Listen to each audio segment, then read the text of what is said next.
that makes it look like I am in the library, which is sadly closed.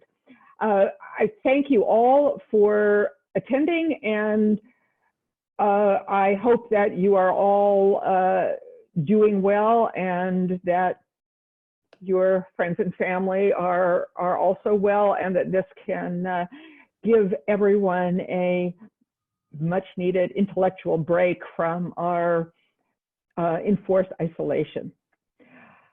I wanted especially to thank the people who have made this possible. First of all, Maureen Miller and Catherine O'Brien O'Keefe, the co-chairs of the program committee at Berkeley, and all the other members of the committee as well, who worked very, very hard to put together a terrific conference program that then had to be canceled at really very little notice. And this is, among other devastating things that have been happening, this is maybe not the most devastating thing in the world, but it's very disappointing that to have put in so much work and then to have had it canceled. And we're very sorry that we can't all be there in Berkeley, but hopefully you will see through the sessions that you'll see today and tomorrow some of the work that they have put in, and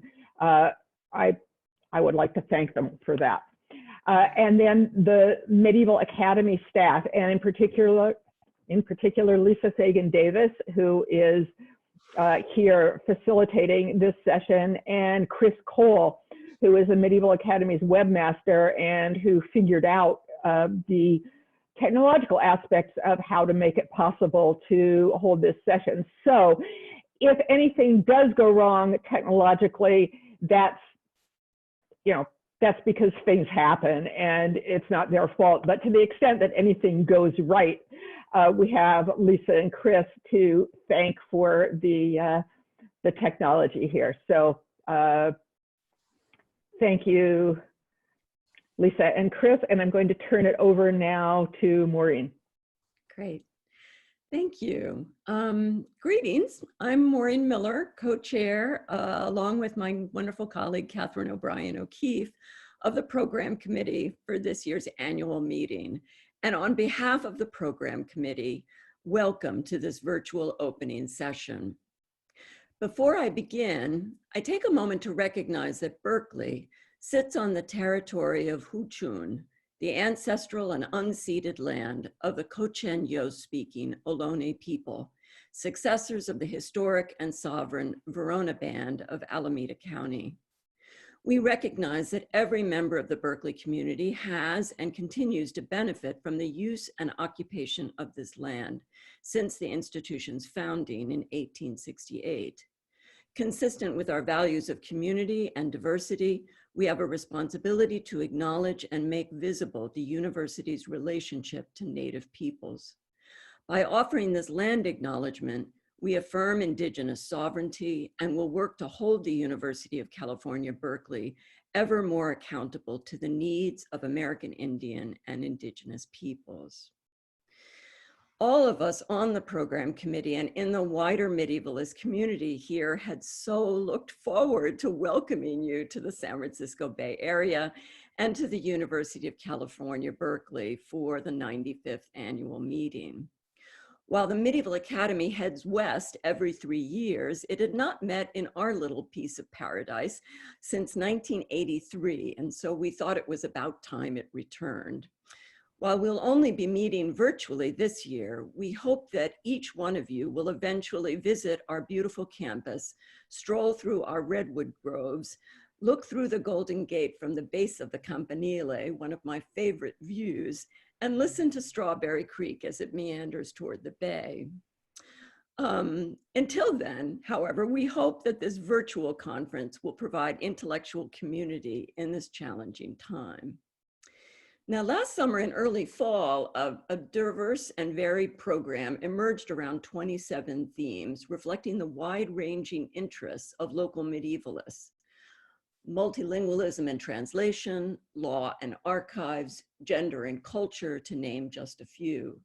Such topics attracted over 500 proposals, a sign of the vitality of the many fields devoted to the study of the Middle Ages across Europe and beyond.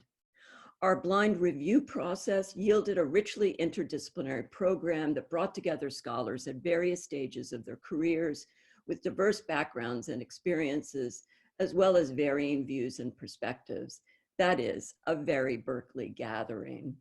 And while only a portion of the originally scheduled panels and plenary lectures are being presented in this virtual version of MAA 2020, some may be incorporated into next year's annual meeting, and others may migrate to different future venues.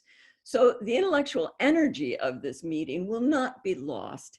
It will just radiate outward more slowly than the supernova-like burst with excellent food and drink that we have been planning. I just want to mention that for those of you who did register for the conference, that a sort of conference care package with your water bottle and other swag will be heading your way. As disappointing as the cancellation of the on-campus conference has been to all of us on the program committee and to many other individuals and units throughout the university that had been working very hard on this event, we hope the heritage of this Berkeley meeting will be further experimentation and collaboration to build more inclusive ways to share our work, to energize diverse intellectual communities, and to support the next generation of outstanding medievalists. And now I invite Renate Blumenfeld-Kosinski, Distinguished Professor Emerita at the University of Pittsburgh and First Vice President of the Medieval Academy of America, to introduce this session's lecture. Thank you. Thank you, Maureen. Okay, so I'm still in the little box, but that's okay. My introduction for Ruth. Extraordinary times call for extraordinary people. Ruth Mazo Karras has been the leader of the Medieval Academy in these difficult times.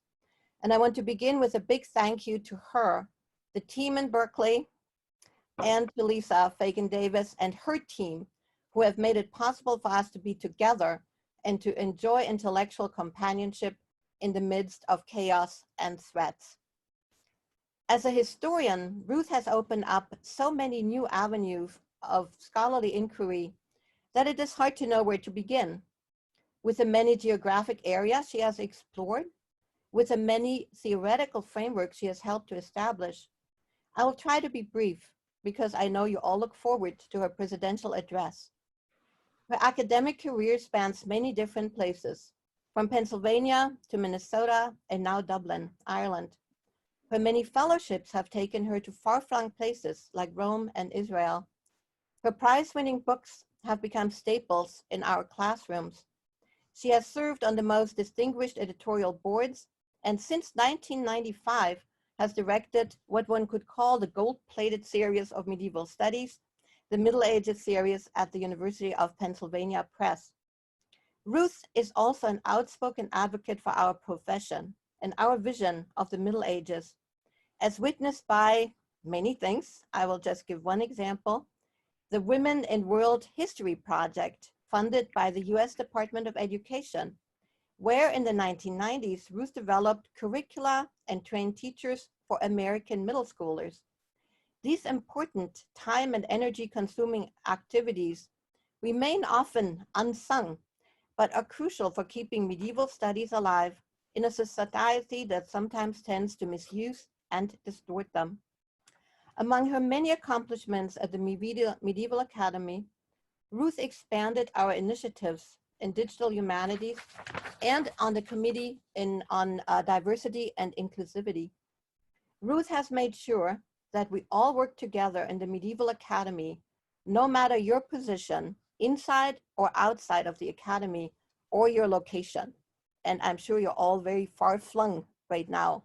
We don't even know where you are. This kind of inclusivity has also characterized Ruth's scholarship, for her work has always paid attention to the margins and to contacts. Her MPhil thesis in European archaeology at Oxford on 7th century Frisia and its overseas contacts and her 1985 Yale PhD dissertation, Slavery in Medieval Scandinavia, show her as a prescient young scholar who opened up these perspectives before they became fashionable. Ruth then turned her attention to the history of sexuality and produced a number of path-breaking books that I don't even have to enumerate here. We all know them well. My dog-eared copy of Doing Unto Others followed me from seminar to seminar.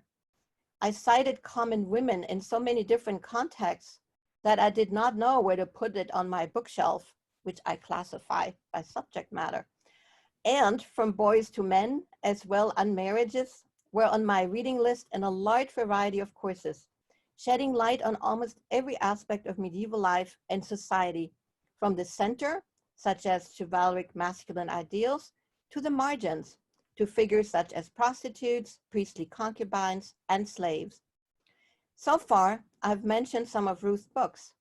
If I now turned to her many, many illuminating articles and book chapters, we would never get to her presentation, no matter what time zone you are in.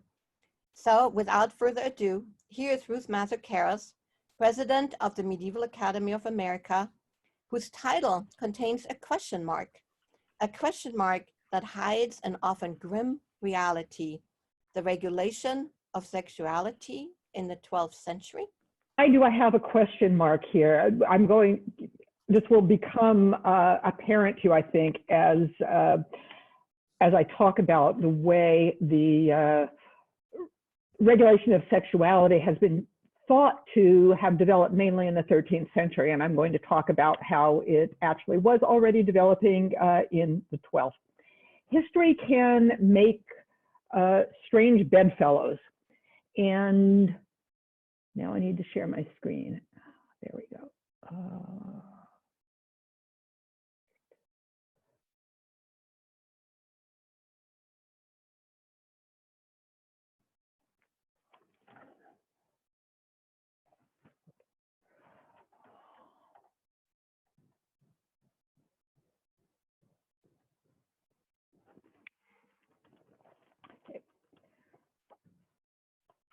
The fact that most of the countries in the world that currently provide for the death penalty for same-sex sexual activity are Muslim is used today as an argument for the barbarity of Sharia law and of Muslim states, even though many in the Islamophobic religious right would probably be perfectly content to see the death penalty in what they consider a Judeo-Christian nation as well.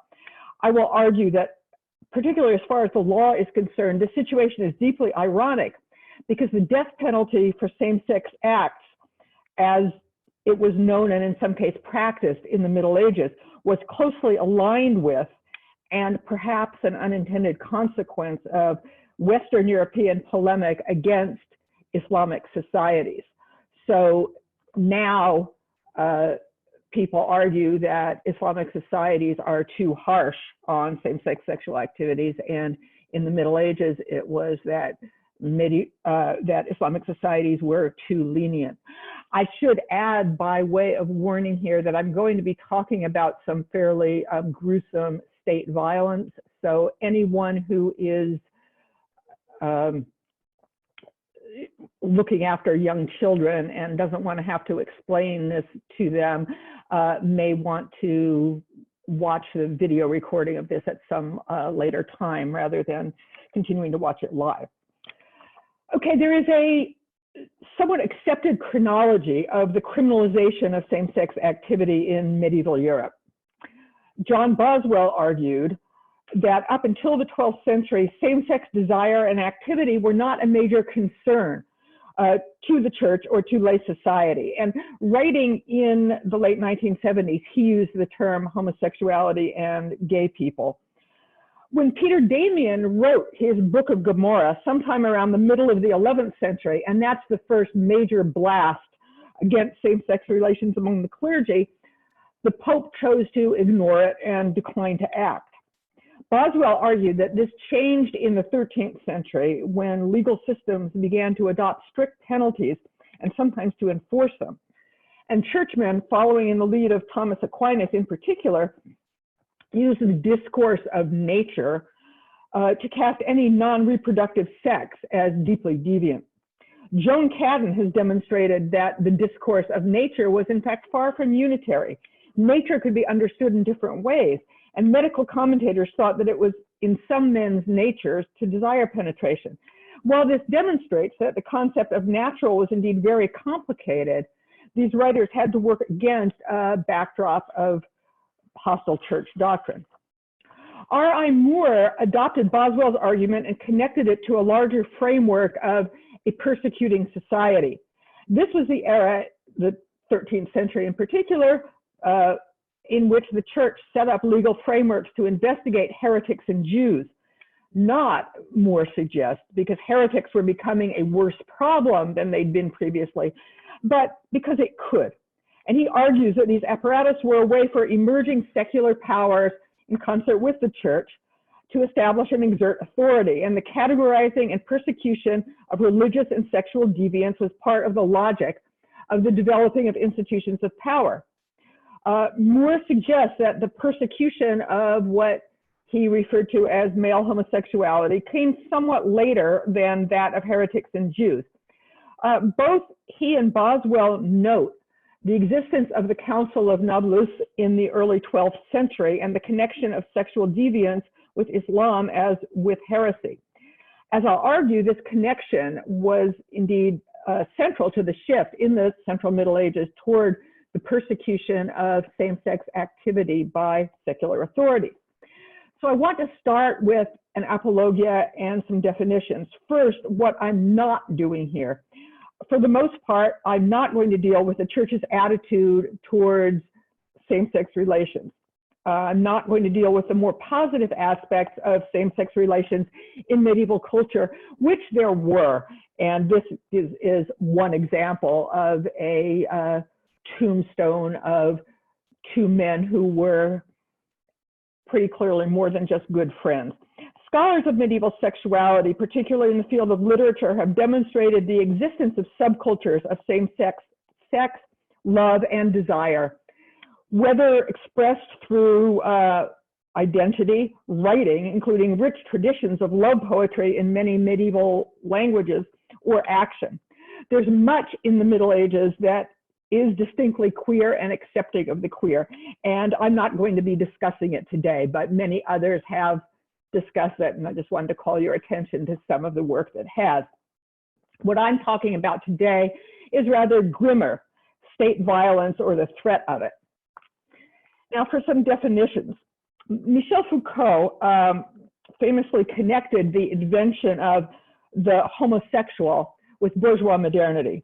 Homosexuality appeared as one of the forms of sexuality when it was transposed from the practice of sodomy onto a kind of interior androgyny, a hermaphroditism of the soul. The sodomite had been a temporary aberration. The homosexual was now a species. In the realm of law, where he originally derived it from, Foucault's distinction between acts and identities holds up better than it does in some other areas. It was not homosexuality as an identity or a way of being that was criminalized. It was particular acts. I don't have an objection to using homosexual as an adjective to describe acts rather than persons, but for the avoidance of confusion, I'm going to try to stick with same-sex sexual activity for purposes of this talk, even though it is slightly clunkier. Now, one common medieval term is sodomia, or its cognates, and it doesn't always, when it's used in the Middle Ages, it doesn't always mean same-sex activity. Indeed, Foucault referred to it famously as an utterly confused category. It could be used to denote any sort of sexual intercourse other than penis in vagina, man on top of woman. It could be used in a generalized way to mean not specific activities, but a general miasma of sexual sin. And thus, when we do run across the term, it has to be considered carefully in context. Mark Jordan argued that it doesn't have a stable meaning in medieval theology, but it's associated with outsiders and easily slips into metaphors of contagion. Often legal contexts don't use it at all. When it does appear in a legal context, it often means sex between two men, and to discuss same-sex relations as a sin in an ecclesiastical context, as in the enumeration of the various branches of lechery by medieval moralists. Writers most often use euphemisms, a sin against nature or an unspeakable sin, the former of longer standing and the latter coming into use in the 12th or 13th century. Let me see if I can stop the slide sharing here, because we're not going to have many slides for a while. Okay, so sexual accusations as political tools against those in power were known in the Middle Ages and not limited to same-sex relations. Henry IV, an enemy of Pope Gregory VII and the Church Reform movement, was accused by churchmen of sexual sins with both genders. These were rhetorical rather than practical accusations. It's hard to know how much real concern with behavior was behind them and how much they merely reflect partisan mudslinging. But the point is that this sort of mud was available to sling. Similarly, when Orderic Vitalis complains about the sodomy rampant at the Anglo-Norman court, it can't be taken as a true account of the behavior there. It's noteworthy that it's sodomy rather than some other form of debauchery that Orderic chose to accuse William Rufus's courtiers of. And he accuses the king himself of debauchery with women. So clearly there's a range of possibilities open to him. But political accusations in the 11th and 12th centuries did not bring with them prosecution. Secular law up through the Central Middle Ages, for the most part, was not especially concerned with same-sex behavior. We can see already in the early 12th century the beginnings of harsh punishments in secular law, if not in the West, well before Aquinas, whom Boswell invokes as causal. An assembly at Nablus in the Frankish kingdom of Jerusalem in 1120 provided for the exile, mutilation, or death of perpetrators of a number of sexual offenses, including adultery, interreligious sexual relations, and sodomy. This assembly is often referred to as a council in modern scholarship. It was called a Conventus Publicus et Curia Generalis by William of Tyre, who's the one chronicler to mention it. And it was called by not just the church, it was called jointly by the Patriarch of Jerusalem and the King of Jerusalem. And it was attended by lay as well as ecclesiastical officials. The basic purpose of the council was to resolve the investiture conflict for the Kingdom of Jerusalem.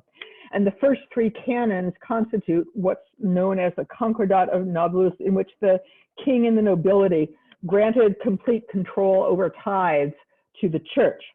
The canons then continue, however, to regulate other activity, including what has been called the first dress code legislation in the European realm of influence, forbidding Franks from dressing in Saracen clothing, and a number of canons that deal with sexual activity.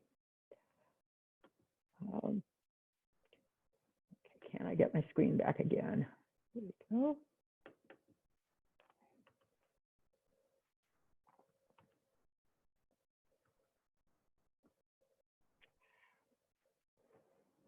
All right.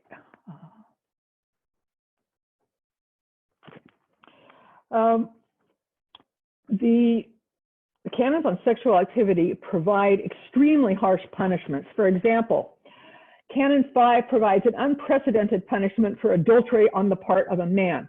Roman law had given the husband the right under some circumstances to kill the couple in flagrante, but the state provided only the punishment of exile.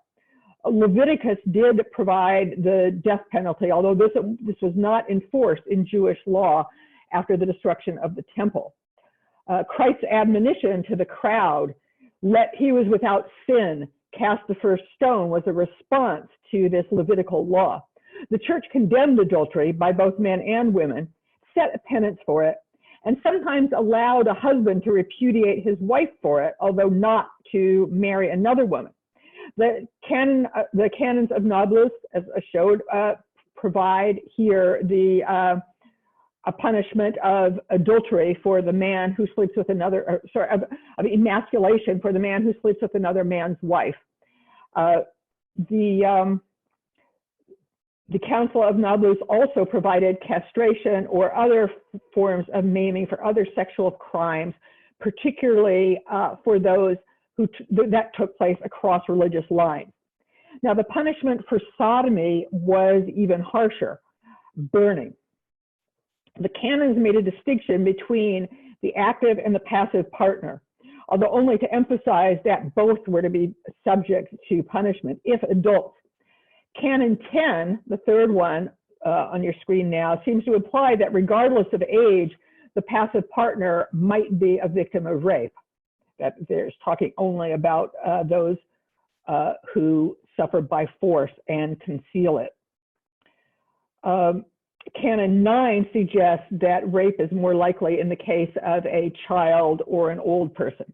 It's often assumed, particularly in monasteries, that sodomy is an age-patterned offense, mature men or older boys with younger boys.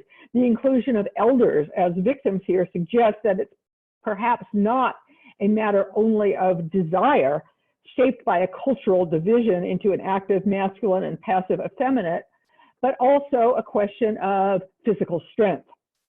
It's noteworthy in the canons of Nablus, as in many other contexts, that the only sexual behavior by women that's a matter of explicit concern is that with men, particularly men of other groups. It's possible here that the masculine singular is meant to be inclusive. Burning, unlike castration, could apply to either sex.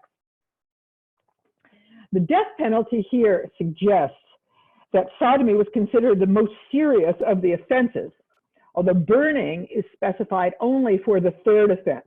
The first offense, sodomy, could be expiated with penance, and the second with penance and expulsion from the kingdom.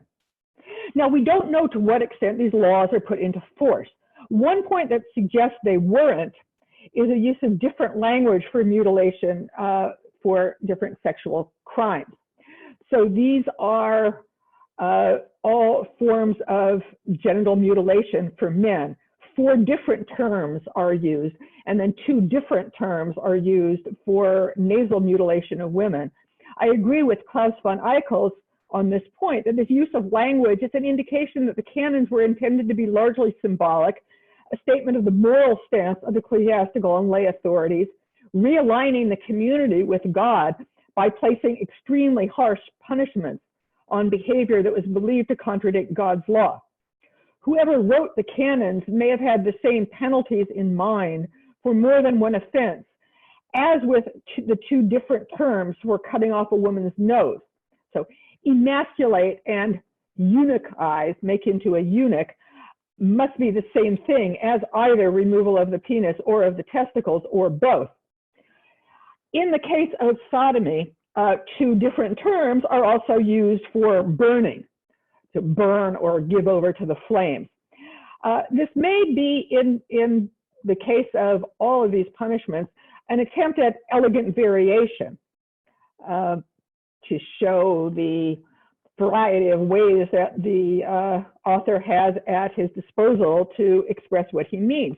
Or the difference in phrasing could mean that the drafters had in mind some actual difference in the punishment, but I think this sounds much too careful to be, as some scholars have suggested, a codification of what the current practice was in the Kingdom of Jerusalem. I think this has to have been written for the purpose.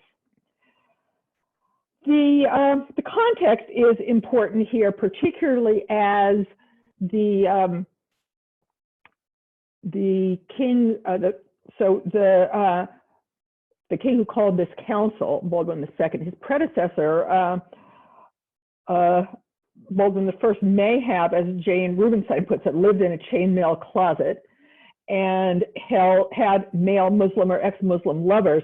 He was also married to an Armenian woman, and although marriage between different groups of Christians was considered legitimate, whereas marriage with a Muslim would not be, this marriage between groups of Christians may also have heightened a concern with interracial sex. In addition, a major military defeat that had just taken place in 1119 may have prompted the attendees at the council to assert a particularly strong moral code of conduct, a performance of piety. So where did these punishments come from? Benjamin Kadar has demonstrated that the canons of Nablus resemble Byzantine legal issuances and suggest the direct or indirect influence of the Ekloga, which dated from 741. This influence may have come via the local Greek Christian population. Castration as a punishment does appear in the Ekloga, although not specifically for the offenses for which the Nablus canons prescribe it. The punishment for adulteresses in Nablus, having the nose cut off, resembles that in the Ekloga, where the same punishment was applied to men as well for a variety of offenses. Death by the sword is the punishment for sex between men in the Ekloga, although the passive partner may be spared if underage. An amputation of the penis is a punishment there for bestiality. Angeliki Layu points out that although the death penalty for sodomy is found in Byzantine law, the examples are earlier. And by the Central Middle Ages, commentators who read the earlier passages were not providing contemporary examples as they were for other offenses. Klaus van Eichels also points out that castration was practiced in the Norman realms as a punishment for political offenses, although not elsewhere. Many of the Crusader lords and ecclesiastics could have been familiar with it from there. We find it in Western Europe for various offenses, such as for bestiality in a Frisian text from the 13th century, or for treason in 14th century England, but it doesn't turn up in any other legal texts from the Latin East. So this is a fairly unique set of enactments here. Now, there's a certain logic to castration as a punishment for sexual offenses. The point of harsh punishments for adultery in the ancient world, at least ostensibly, was to maintain the integrity of the bloodline, and that's why in Roman law, an adulterer was a married woman who had sex with a man who was not her husband, or a man who had sex with someone else's wife, because a married man who has sex with someone who's not his wife is not affecting the bloodline.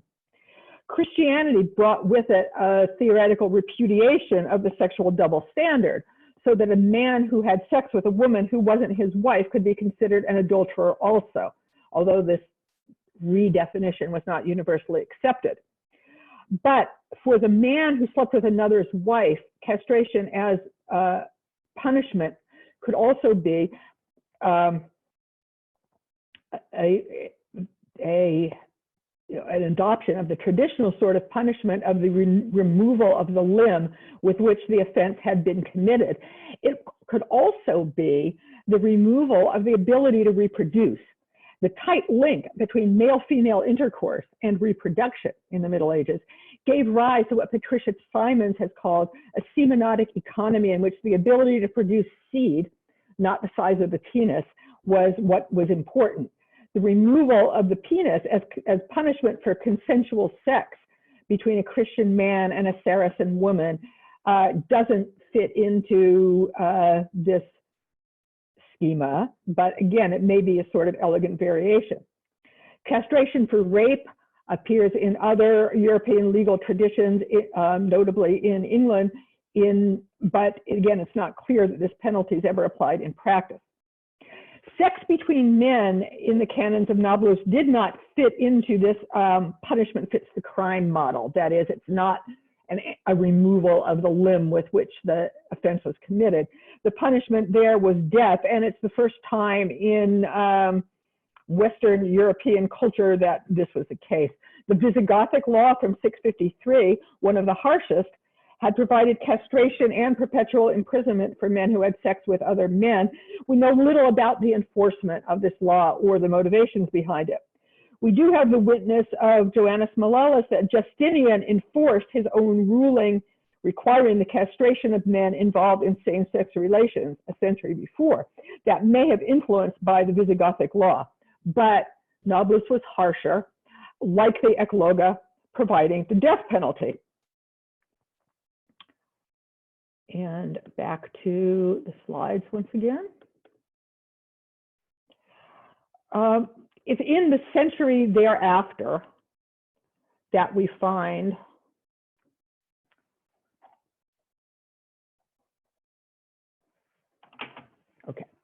go, that we find a similar punishment in Western Europe.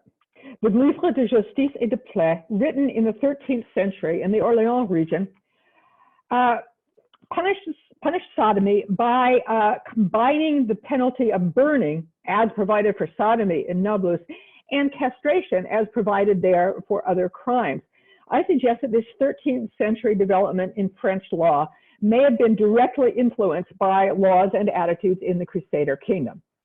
The Livre de justice et de plet is noteworthy as the first example of secular law explicitly prohibiting women's same-sex activity. The term sodomy is used here to include both. That is, sodomy is mentioned in the first provision here and is referred back to in the second, referring to women. And that suggests that we might think about women possibly being included when the term sodomy is used elsewhere, as in at Nablus. The canons of Nablus use the masculine forms in talking about sodomy, but it's possible that they're being used in a non-gender specific way. Phrases like sin against nature can apply to both men and women. The vast majority of examples we have involve men, and modern historical work reflects this. Although Boswell's book title referred to gay people, he mainly discusses men.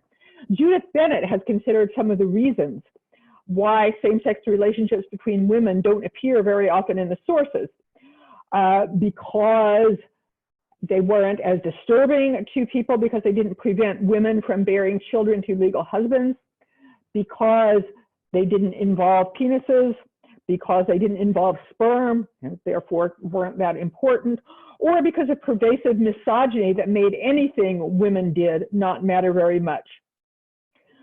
Helmut Proof has identified several cases involving female same-sex relations in late medieval Germany, but in the one he discusses in most detail, the offense was only described and not labeled either as sodomy or as anything else. Both male and female same-sex relations were assimilated to a cross-sex pattern.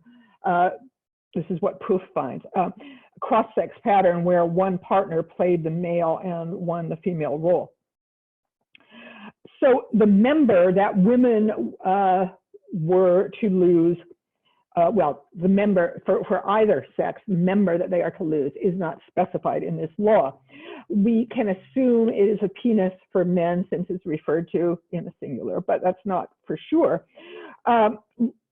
Lewis Crompton suggested that the juxtaposition of the passages on men and women suggests that the woman would lose an equivalent member to the man's, that is clitoridectomy.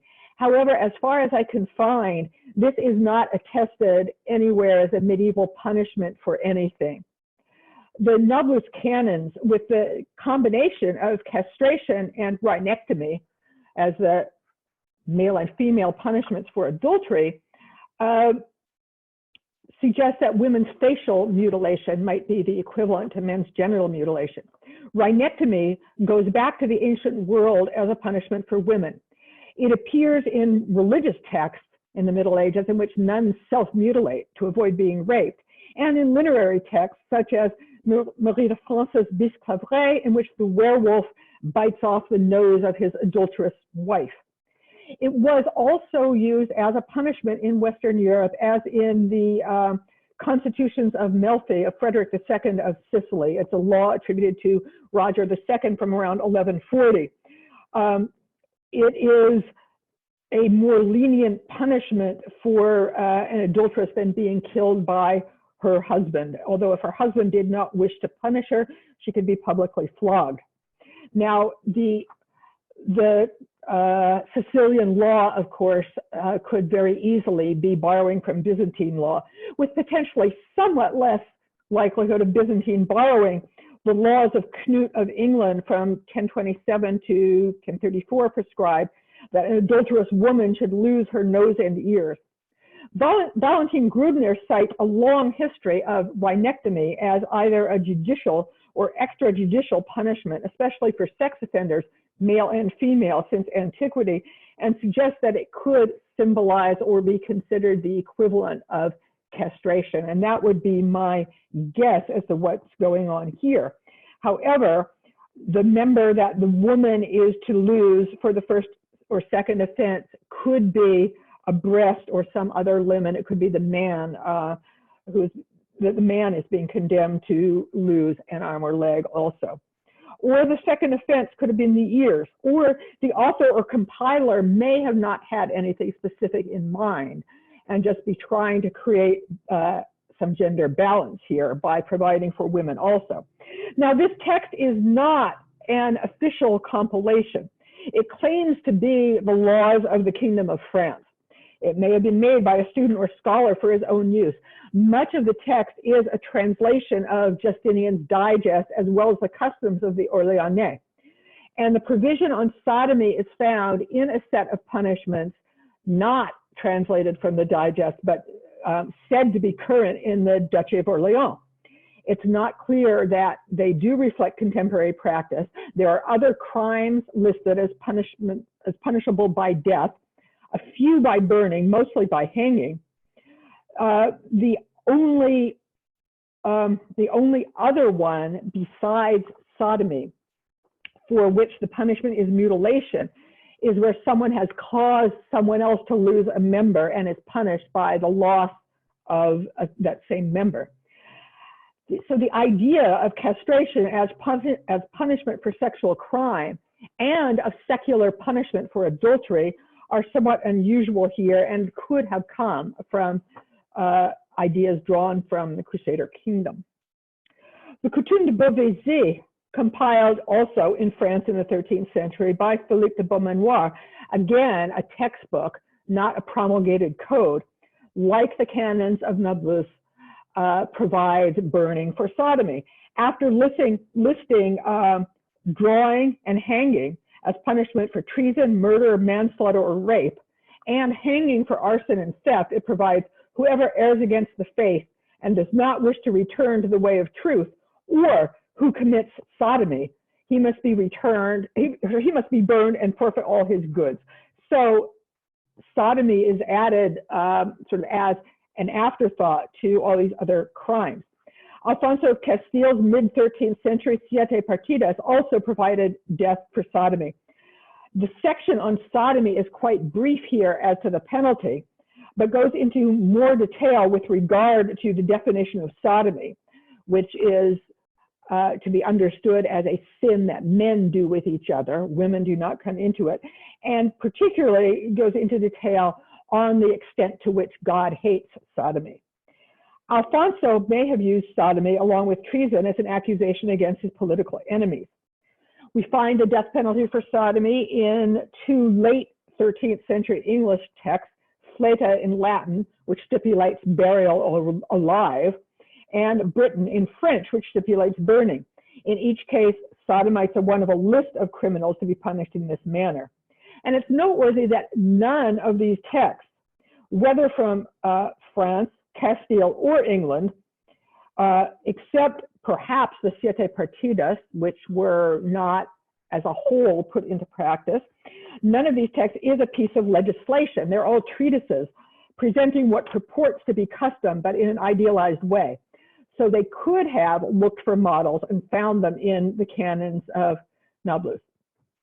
What is the relation between these canons and the Western European laws? Adam Bishop suggests that the inclusion of the burning of adult homosexuals in the Nablus canons, quote, was a common punishment for homosexuals in the High Middle Ages. This, however, is not the case until the 13th century. It is Nablus that opens up new territory here. The Burgess Assizes, the urban law of the Kingdom of Jerusalem from the mid-13th century, does follow suit and cites scripture not specifically on the seriousness of sodomy or other crimes, but on the justification for the death penalty.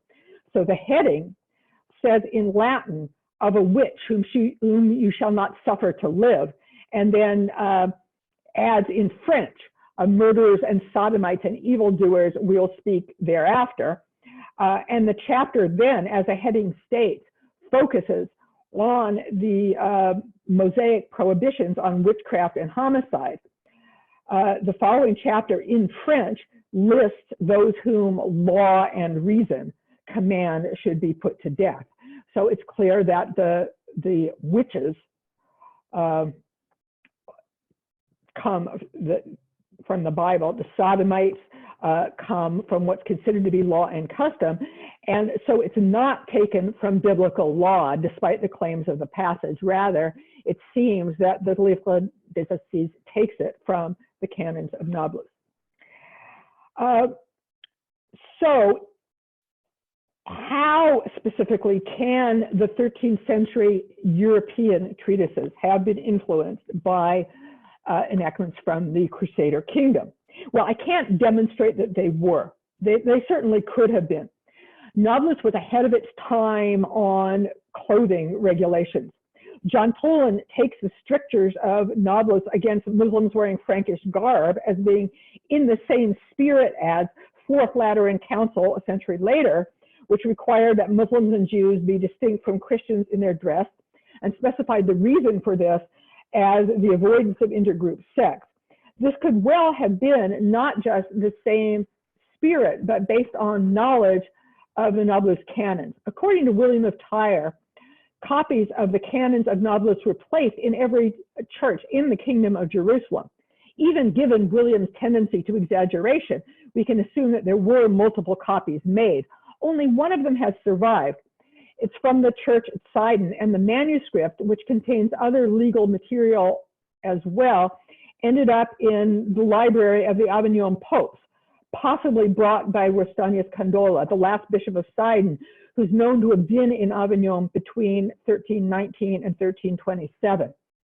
And that copy is now in the Vatican, and that's what Kedar edited the canons from. Other copies or knowledge of the canons may have ended up in Europe earlier, but not been attested. As James Brundage points out, there are a number of European jurists who were attested in the Latin East for a period of 1 or several years at a time, and may have returned to Europe. Their training would have been in Roman and canon law rather than in customary or royal law. But the Livre de Justice et de Plet, as I have said, is in large part a translation from or summary of Roman law. It's entirely plausible, although not demonstrable, that the person who compiled it had studied with or was a trained Romanist who had worked in Outremer. Now, I am not suggesting that same-sex eroticism was imported to Europe from the Middle East, nor am I suggesting that it became more common in the 12th century.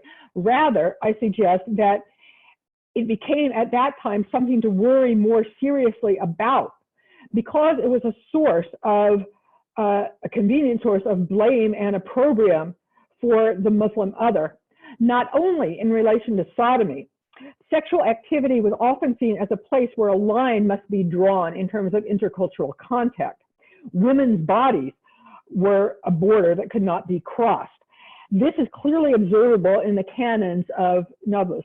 The sexual depravity of Turks and Saracens, sometimes but often not interchangeable terms in discourse in the Crusader kingdoms, was a common trope of Christian writers, particularly in the context of war against these groups.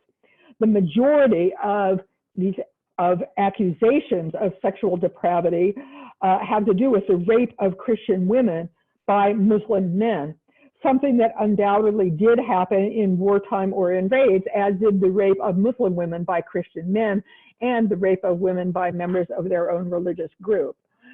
A tenuous but nevertheless widespread knowledge of the Muslim custom of polygamy, especially the criticism of Muhammad's multiple marriages, and of the permissibility of men's having sex with their female slaves in Quranic law, may have also contributed to the trope of the debauchery of male Saracens or Turks. However, claims that Saracens or Turks raped Christian boys or adult men were also current at the time of the First Crusade or shortly thereafter. Raymond of Aguilers, who participated in the crusade in the entourage of Raymond of St. Gilles, Count of Toulouse, for example, writes that the Turks he's referring to the Seljuks, who the Crusaders were fighting against in Asia Minor, put both captured girls and boys in prostibuli, or brothels. Albert of Aachen reports that at the Battle of Nicaea, the Turks killed those fleeing the city, except for about 200, beautiful in face and youthful in body, whom they took prisoner. And it's pretty clear in the context that he's talking about boys. He doesn't say that they're captured for sexual purposes, but the emphasis on their beauty suggests this, as does a later passage in which both girls and boys are captured. His account of the meeting of Peter the Hermit and Caboca during the siege of Antioch has the latter demand that the Christians send young men without beards and virgin women as slaves, and threatened to put to death all married women and bearded men. Here, the intention of sexual use is not quite as clear. The intention could be to have younger and therefore more malleable slaves, but the reference to sexual status rather than age in the case of women implies that both the women and the men may be intended for sexual service. In fact, many of the young people on Peter's crusade were enslaved, and we don't know how they were exploited. William of Adam, writing in the early 14th century after the fall of Acre, went into some detail about the activity of Italian merchants in his own time, selling children, especially boys, to the Saracens for sexual purposes. Back to the era of the First Crusade, a letter purporting to come from the Byzantine Emperor Alexios Comnenos, recruiting Westerners for a crusade, blamed Muslims not only for raping women, but also for raping or, this was a passage from Albert of Aachen, which I didn't realize I had a slide of. This is a pseudo Alexios Comnenos letter. Accused Muslims of not only raping women, but also raping or engaging in sodomy with men, from boys up to old men, and even bishops, with the implication that at least one bishop entered into it voluntarily. This text most often circulated together with copies of the important Crusade Chronicle of Robert the Monk, and appears to have been written, although it purports to come from the Byzantine Emperor, it appears to have been written originally in Latin. It likely reflects Western attitudes more than Byzantine ones, although that doesn't necessarily mean that it wasn't sent from Constantinople. As Peter Frankopan points out, there were plenty of Westerners there in the period leading up to the First Crusade, including Robert of Flanders himself, which is how Alexios became acquainted with him. But most scholars believe it postdates the crusade that it purports to be recruiting for. Einar Göransson suggests that it was part of an anti-Byzantine crusade recruiting campaign in 1106, and though some have doubts of the anti-Byzantine campaign, scholars generally agree on a date in the first decade of the 12th century. Robert the Monk's account of Urban II's call to crusade shares many details with this letter that purports to come from Alexios, but says nothing about the rape of men and only alludes to the rape of women. Guibert of Nogent, however, writing, a little bit too far there. Guibert of Nogent, writing sometime before 1109, knew the letter, and he does mention Saracen rape of men. The execrable and profoundly intolerable crime of sodomy, which they committed against men of middle or low station, they also committed against a certain bishop, killing him. So even if the letter to Robert of Flanders is a forgery, it is one written in the relevant time period. Accusations like this indicate a particular concern about sodomy in the crusading context that led up to the Council of Nablus. The sensational claim that a bishop had died from being raped is very likely an invention, given that such a death would probably have been mentioned elsewhere. The two sources that mention a bishop being involved are not independent. It's possible there is a reference to a story about an Eastern bishop rather than a crusading one.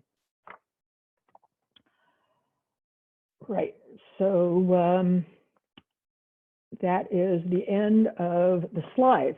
The repercussions of the medieval encounter with the other, the religious other, may have led to the demonization of sodomy in the later Middle Ages, as indicated by the later connection of sodomy with blasphemy and heresy.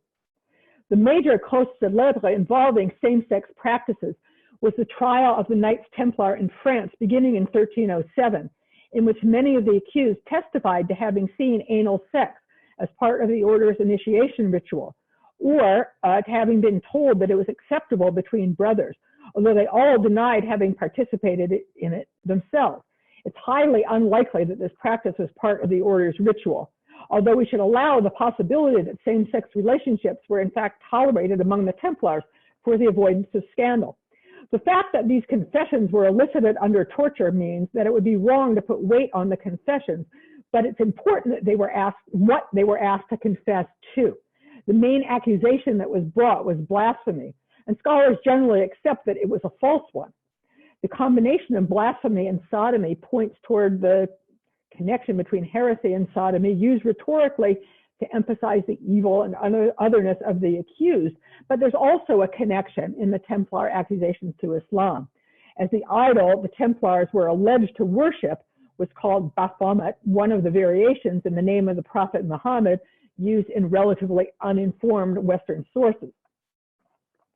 Groups or individuals labeled by the church as heretical had been accused of deviant sexual behavior since the beginning of the Christian era. Indeed, even early Christians themselves were accused of deviant sexual behavior by pagans. It was a handy and sometimes plausible accusation. Since the church was a major disseminator of ideas about sexual morality, a challenge to the church could be seen as a challenge to that morality. In 13th century France, Buchla, derived from Bulgarian, the supposed source of the Cathar heresy, meant a heretic, but may have come to mean someone who engaged in same-sex relations, hence the English bugger. This is a very widespread etymology, even among scholars. I have not entirely been able to verify its validity. The term Ketzerai, denoting heresy, was also used as a euphemism for sex between men in Germany, such that it's sometimes not possible to tell from court records whether someone is being accused of heresy or being accused of sodomy. It is the same term. The man accused in Navarre around 1290 for committing heresy with his body was probably another such example of sodomy being equated with heresy. Tom Lincoln discussed the connection in England, which went both ways. Accusation of sodomitical acts against Richard II may have had to do with heresy, but on the other hand, John Wycliffe and the Lollards accused the Orthodox Church of promoting sodomy, perhaps metaphorically in Wycliffe's case, but quite literally in the case of the Lollard 12 Conclusions, which suggest that clerical celibacy causes sodomy. This connection of sodomy with religious otherness, as it developed from the 12th century, was greatly reinforced by the encounter with Islam. While the connection with heresy underscored the deviance of sex between men and made the borrowing of an ecclesiastical category for the civic authorities to punish offenders all the more understandable, it was not the only factor in the development of a late medieval discourse around same-sex behavior as criminal. We find this widely in urban records from the later Middle Ages that I don't really have enough time to go into. But the shift to the criminalization of same-sex activity could well have been triggered by the encounter with cultural and religious difference in the Kingdom of Jerusalem in the 12th century. The question of whether the Islamic societies of the Middle East had a more welcoming attitude towards same-sex behavior, I can't answer here, but as a very broad generalization, I would say that medieval Islamic society was a more extreme case of what we also see within medieval Christianity, of same-sex love being important culturally by being objurgated in religious texts. What is clear is that Western Europeans thought that Muslims practiced it and did not consider this to be a good thing. When we do get urban prosecution of same-sex relations in the later Middle Ages, we do often get burning as the punishment. The focus of prosecution was, as I mentioned earlier, on men rather than on women. To Bennett's list of the possible reasons why women were not prosecuted to the same extent, I would add another having to do with the possible roots of these patterns in the crusading era. The majority of the Western Christians who came east with the First Crusade were men, although by no means all were. Some married local Christian women. There would have been day-to-day contacts with Muslims as well as with Christians of various social and commercial types. But the fact that the canons of Nablus assume that a female Saracen with whom a man has sex would be a slave is an indication of the largely hostile nature of the encounter in the early 12th century. Christian women were not likely to be in a position to be influenced by what was seen as depraved practices on the part of Muslim women. It was men who were seen as likely to be tempted in a way that threatened the moral health of the community. There was no need, as there was a century later in the Orléanais, to create a parallel punishment structure for women, which appears there as an afterthought. So what can we take away from this story? It's in some ways a very unedifying one, which goes against the image that we as medievalists often try to present to the general public of a world from whose openness and diversity we can draw lessons. So I feel like I ought to apologize for not being more upbeat. And yet, I think the lesson is this, that although the church was fairly consistent in preaching against same-sex sexual activity, as it was against all other varieties of non-reproductive sex, a hostility leading to persecution and potentially to a painful and shameful death was not an inevitable product of this teaching, but rather a result of specific historical circumstances. And one could say the same thing about Islamophobia, if I may use that term. The hostility that was embodied in the Crusades was not the inevitable result of a crash of civilizations, but rather stirred up as a result of or to justify a fervor that had other causes. The combination of the two was potent and had disastrous consequences for generations of Europeans and Middle Easterners. It stands as an example of how items from a shared cultural repertoire can be selected and deployed to suit specific strategies. And when French lawyers in the 13th century borrowed from laws that came from a different context, they may not have thought about the Islamophobic origins of these provisions. So I began by talking about strange bedfellows. The hostility of some Muslim countries today to homosexuality is used to pinkwash Western colonialism. But I want to make another point about the Middle Ages. Recent scholarship on the Crusades has shown how close the connections were: familial, intellectual, commercial, literary, between Outremer and Western Europe. For the most part, Europe benefited from this exchange. But as I hope I've shown, cultural contact can also bring with it repression. The colonial or proto-colonial encounter can be toxic to the colonizers as well as to the colonized. Thank you.